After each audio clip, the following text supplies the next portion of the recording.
All right, now that we've established why strength matters, it improves performance, right? It reduces injury. But the next question is where most athletes and coaches begin to hesitate.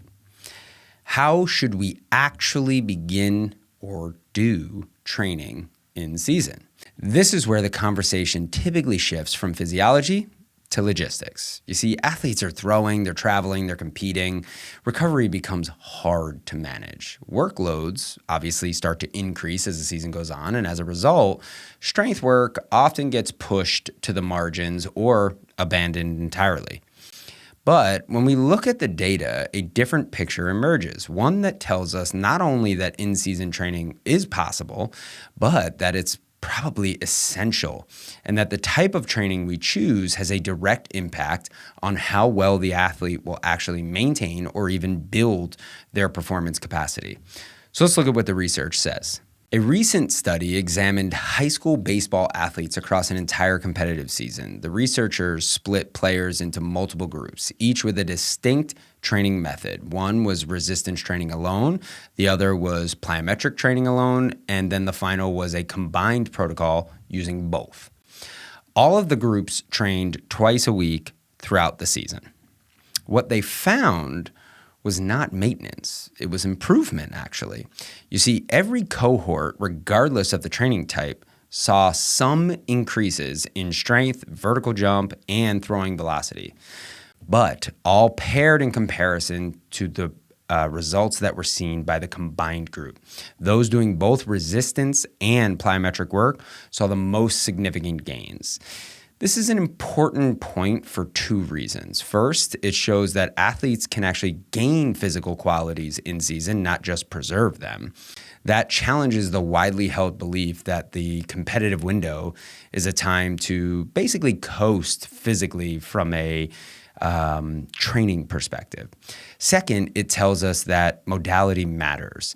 The combination of heavy resistance and explosive movement, two strategies that target the force velocity spectrum, drives the most comprehensive adaptation yet. So the key takeaway here is this. In-season training doesn't have to be minimal in nature. It has to be strategic. And when done right, it doesn't interfere with the performance. It should inevitably enhance it. Now, I want to also attend to the fact that schedules get really tough, especially at the high school level. So let's consider the other end of the spectrum. What about athletes with this massively limited time or even limited equipment access or recovery capacity? So a 2025 randomized trial looked at collegiate pitchers who trained using blood flow restrictions, or BFR, during their season. The protocol was simple: twice per week, low load training at just 20% of their isometric max. Despite the light loads, the results were very clear. Athletes in the BFR group gained significantly more shoulder and arm muscle mass, improved scapular plane endurance, and increased internal rotation strength, all without compromising any of their mechanics. In fact, pitching mechanics were preserved in the BFR group, while the controlled athlete group showed small measurable alterations, specifically reduced trunk tilt at ball release. This is not just a novel method, it's a practical solution. You see, BFR allows pitchers to continue progressing during the season, even when potentially gym access is limited, your recovery bandwidth might be tight, or traditional high-load work might actually interfere with some of your sport demands at that time. I'm not saying it's a replacement for traditional strength work, but it's a viable tool, one that solves two of the most common problems, time constraint and equipment constraints, for most players neglecting in-season training.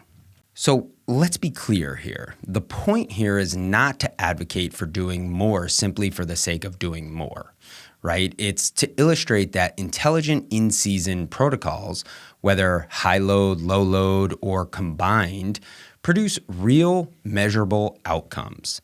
Strength and power are not static qualities. They are transient.